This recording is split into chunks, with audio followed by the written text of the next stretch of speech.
Assalamualaikum warahmatullahi wabarakatuh. Jumpa lagi dengan channel Kandang Mas Al. Teman-teman, apa kabar semuanya? Semoga selalu sehat, selalu bahagia, dan selalu tetap semangat beternak entok. Baik teman-teman, video kali ini channel Kandang Mas Al seperti biasa akan berbagi ilmu seputar ternak entok. Nah, kali ini yang mau kita bahas adalah mengenai cara sukses ternak entok sistem pembibitan. Seperti biasa teman-teman, sebelum saya lanjutkan pembahasan kita kali ini, bagi Anda yang baru menemukan channel ini, jangan lupa untuk langsung pencet tombol subscribe dan aktifkan lonceng notifikasinya agar teman-teman tidak ketinggalan video-video terbaru dari channel Kandang Mas Al. Dan bagi yang sudah subscribe, dipersilakan untuk like, komen, dan share video-video dari channel Kandang Mas Al kepada saudara, kepada teman, atau kepada komunitas Anda, agar semuanya mendapatkan informasi dan manfaat dari video channel Kandang Mas Al. Baik teman-teman, kita akan mulai pembahasan topik kita. Teman-teman, dalam beternak entok sistem pembibitan, tahap pertama yang harus kita penuhi adalah masalah ransum pakan. Seperti yang kita ketahui bersama, mengenai ternak entok sistem pembibitan ini, ransum pakan itu harus yang betul-betul berkualitas teman-teman. Perlu dicatat, untuk ransum pakan ini saya bilang ransum pakan yang berkualitas, tapi saya artikan tidak harus mahal ya teman-teman. Jadi pakan berkualitas itu tidak selalu harus mahal, perlu dicatat itu teman-teman ya. Silahkan teman-teman menambah variasi pakan alternatif yang sudah terbiasa diberikan setiap hari, akan tetapi jangan meninggalkan yang pokok teman-teman. Yang pokok itu artinya yang selalu teman-teman pakai setiap hari. Mau divariasi boleh, tapi yang pokok jangan ditinggalkan teman-teman ya. Ini ada sebagai contoh, misalkan ketika kita mendapati harga konsentrat petelur itu naik teman-teman, itu teman-teman bisa mengakalinya, bisa mengganti pakan variasinya dengan pakan lain teman-teman. Seperti misalkan keong sawah, ini bisa kita cari sendiri teman-teman, dan kualitasnya juga sangat bagus untuk indukan agar telurnya lancar. Nah, sehingga apa? Sehingga kita bisa menekan biaya pakan dari yang semula beli mahal, sekarang bisa mendapatkannya dengan cara gratis teman-teman. Jadi modal tenaga saja teman-teman, modal tenaga, modal kemauan, kita sudah bisa mendapatkan pakan gratis pengganti konsentrat telur, yaitu keong sawah. Nah teman-teman, selain keong sawah sebagai pengganti dari konsentrat itu bisa juga digunakan, itu ada yang namanya ikan runca teman-teman. Ikan runca yang digiling halus kemudian bisa dicampurkan ke pakan indukan ternak entok kita teman-teman. Kemudian sekarang untuk masalah bekatul teman-teman, menurut saya katol ini sangat dibutuhkan sekali oleh tubuh entok kita teman-teman. Nah, untuk itu saran saya ya teman-teman, gunakanlah katol ini yang katol halus, jangan yang kasar teman-teman, karena ini akan sangat berimbas sekali dengan masalah produksi dan juga pertumbuhan dari ternak-ternak kita. Teman-teman, masalah katol ini akan sangat menghemat daripada biaya pakan ternak entok kita. Meskipun harganya itu agak lumayan, tapi katol halus ini sangat bermanfaat kandungannya untuk entok kita ya teman-teman. Kemudian teman-teman, kunci sukses yang berikutnya adalah mengenai perawatan harian. Jadi untuk perawatan harian ini kita harus menggunakan jamu probiotik teman-teman. Dan juga jangan lupa entoknya ini diberi vaksinasi. Nah, untuk vaksinasi itu bisa dilakukan berkala ya teman-teman. Seperti misalkan setiap 6 bulan sekali. Hal ini saya sarankan kepada teman-teman semua, sebelum membeli materi untuk dimasukkan ke kandang, kita harap dikarantina dulu dan kemudian kita kasih vaksin.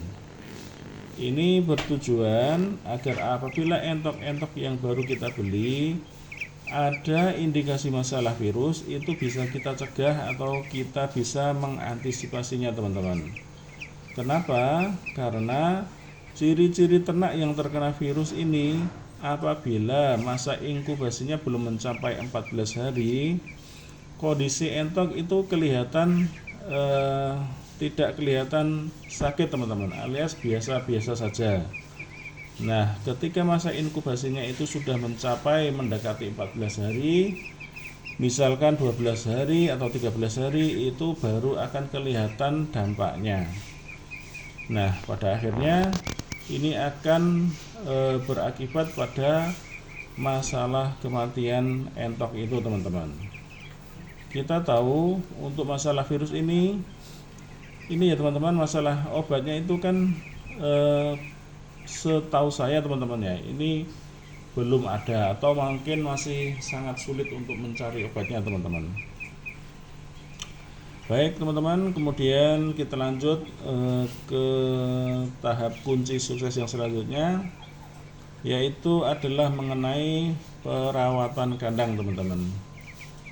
Di dalam perawatan kandang ini terdapat banyak sekali yang harus kita lakukan, seperti misalnya melakukan penyemprotan kandang dengan antiseptik teman-teman. Jadi secara berkala kita harus menyemprot kandang kita itu dengan cairan antiseptik dan juga menaburkan kapur dolomit teman-teman. Nah, untuk dolomit ini teman-teman itu ditaburkan di alas kandang. Hal ini untuk mencegah cacing-cacing yang beracun di dalam tanah itu tidak termakan oleh ternak-ternak kita teman-teman. Kemudian di samping itu kapur dolomit itu juga berfungsi ini teman-teman, juga berfungsi sebagai untuk mencegah bau yang ditimbulkan oleh kotoran ternak entok kita teman-teman. Itu fungsinya kapur dolomit. Jadi ada double fungsi teman-teman. Satu, untuk mencegah bau. Yang kedua, agar tidak muncul cacing-cacing tanah yang beracun yang nantinya menarik perhatian entok kita, kemudian entok kita memakannya. Nah, itu bahaya teman-teman, bisa menimbulkan penyakit. Kemudian selanjutnya adalah ini masih mengenai perawatan kandang ya teman-teman. Kita masuk ke pembahasan masalah pergantian air kolam. Untuk pergantian air kolam dan juga sekalian air untuk diminum ya teman-teman, itu diusahakan dilakukan pergantiannya itu secepat mungkin teman-teman. Kenapa? Karena untuk menghindari terkena imbas atau tercemar dari kotoran entok agar tidak berakibat buruk terhadap kesehatan entok kita teman-teman. Dan kita juga tahu biasanya kolam mandi entok itu digunakan juga sebagai tempat minum. Dan kita juga tahu biasanya kolam mandi entok itu digunakan juga sebagai tempat minum dari entok kita teman-teman. Makanya sebaiknya kolam itu dikuras atau diganti airnya paling lama 2 hari sekali teman-teman. Sedangkan Apabila kondisi cuacanya itu masuk di musim hujan atau sering hujan sehari-hari, itu sebisa mungkin setiap hari itu diganti airnya teman-teman. Nah, ini tujuannya untuk menghindari segala kemungkinan yang mungkin saja bisa terjadi apabila kita tidak konsisten di dalam melakukan perawatan kandang, maka tentu akan datang bibit-bibit penyakit, bakteri, virus yang akan menyerang ternak entok kita teman-teman.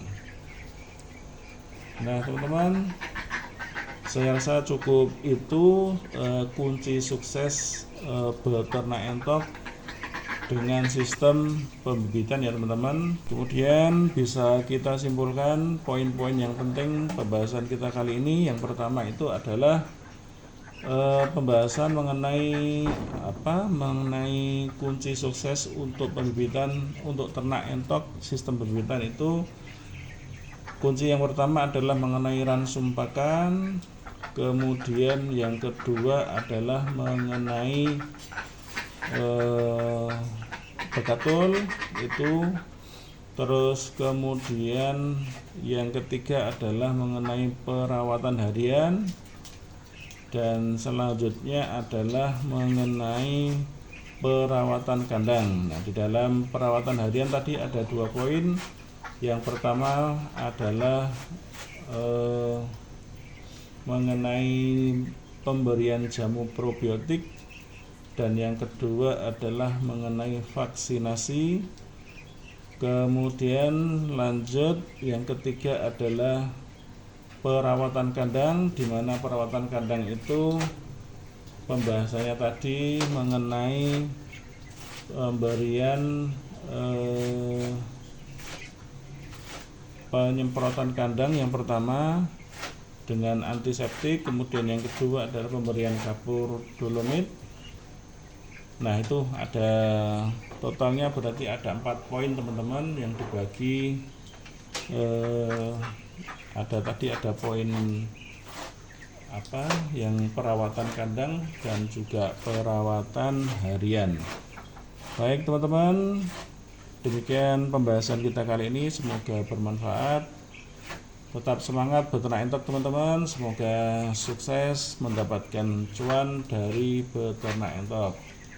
Akhirnya sekian dari video kali ini, sampai jumpa di kesempatan mendatang dengan tema-tema mengenai ternak entok yang lainnya teman-teman. Terima kasih. Wassalamualaikum warahmatullahi wabarakatuh.